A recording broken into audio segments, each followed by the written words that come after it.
Board का निर्णय supreme court ने जो दिया सबके सामने, उस सुप्रीम कोर्ट के निर्णय को लागू कराने की क्षमता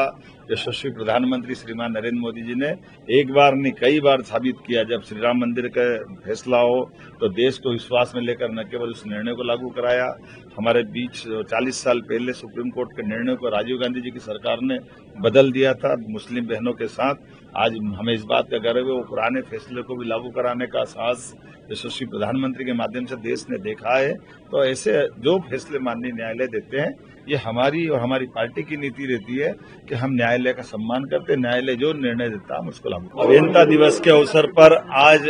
लोक निर्माण विभाग के माननीय मंत्री श्रीमान राकेश सिंह जी और उनके साथ सभी अधिकारियों के साथ हमने इस कार्यक्रम में शामिल होकर के एक नई शुरुआत भी की है, जिसके आधार पर 3 प्रकार के पुरस्कार, जिसमें अच्छे इंजीनियर्स जिनने अच्छा काम समय सीमा में गुणवत्ता के साथ पूरा किया, अपनी परियोजनाओं के प्रति दक्षता दिखाई, अच्छी एजेंसियां जिनको निश्चित टारगेट देकर के निश्चित समय पे यशस्वी प्रधानमंत्री के उस सपने को साकार कर रहे हैं जब हम अपनी सभी प्रकार में सरकार के पैसे का सदुपयोग करते समय सीमा में जनता को गुणवत्तापूर्ण कामों के माध्यम से लोकार्पण का अवसर पाते हैं। तीसरा, हमारी रानी दुर्गावती के नाम पर पर्यावरण की सुरक्षा संरक्षा के लिए एक पुरस्कार तीसरा चालू किया। मेरी अपनी ओर से सभी पुरस्कृत होने वाले महानुभावों को भी बधाई और विभाग को बधाई, जिनके माध्यम से अभियंता दिवस के कारण से अभियंताओं की क्षमता योग्यता को बढ़ाते हुए उनके हमारे गौरवशाली अतीत में विश्वेश्वरैया जी बहुत स्वनाम धन्य बड़ा नाम है, जिनके नाम पर ये इंजीनियरिंग डे माना जाता है। तो ये इंजीनियर्स डे के आधार पर जो आयोजन किया गया, जिसके माध्यम से हमारे विभाग में कई नवाचार जोड़े, कई प्रकार के ऐप का लोकार्पण हुआ है और एक सबसे बड़ी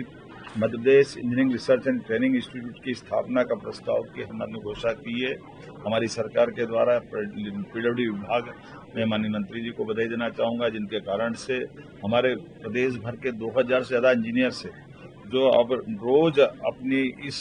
व्यवस्थाओं के बलबूते पर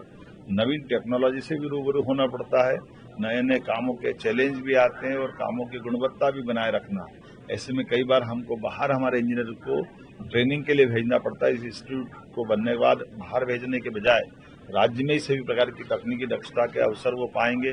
जिससे धन बचेगा, पैसा बचेगा, समय बचेगा, श्रम बचेगा और यहीं पे उनकी दक्षता मिल जाएगी। हमारा इंस्टीट्यूट जल्दी से खड़ा हो और लोगों को लाभ मिले, मेरी अपनी ओर से बधाई देना चाहूँगा। और ये जो नवाचार हुआ है कि हमारे यहाँ काम गलत करेगा उस पर कार्रवाई भी हो, लेकिन अच्छे काम वालों को प्रोत्साहन भी दें। कुल मिलाकर आज के इस समय में इसी प्रकार के भाव को चलाए रखने की आवश्यकता है। मैं अपनी ओर से पुनः अच्छे सभी प्रकार के नवाचार की बधाई देता हूं। देखिए, हमारे द्वारा तो ये लैंड पुलिंग हो या सभी प्रकार के विकास के काम हो, हमारा भाव है कि हम सबसे संवाद करते हुए सबके हित की बात सोच के चले। और खास करके जैसा मैं बता रहा हूं कि हमारा इलाहाबाद का कुंभ जब हुआ है और करोड़ों लोग आने वाले हैं, तो करोड़ों लोगों की सुरक्षा की व्यवस्था देखना, फिर माननीय भारत सरकार के गृह मंत्री जी के मार्गदर्शन में सभी प्रकार के सुरक्षा के प्रबंधन करना, स्थायी संरचना के काम भी करना, धार्मिक पर्यटन को बढ़ावा देने के लिए, तो सभी प्रकार के विचारों के साथ साथ निश्चित रूप से किसानों के साथ भी हमारा संवाद हो रहा है और हम किसी को नाराज नहीं करना चाहते। हमारी तो पद्धति भी नहीं, हम तो सभी के साथ चल करके लेकिन विकास के क्रम को बराबर बनाए रखेंगे, विकास के मसले पे सभी के साथ चलेंगे। और मुझे इस बात की प्रसन्नता है कि लगातार हमारे विकास के कामों का सबका समर्थन मिलता है और उसी भाव से हम चल रहे हैं।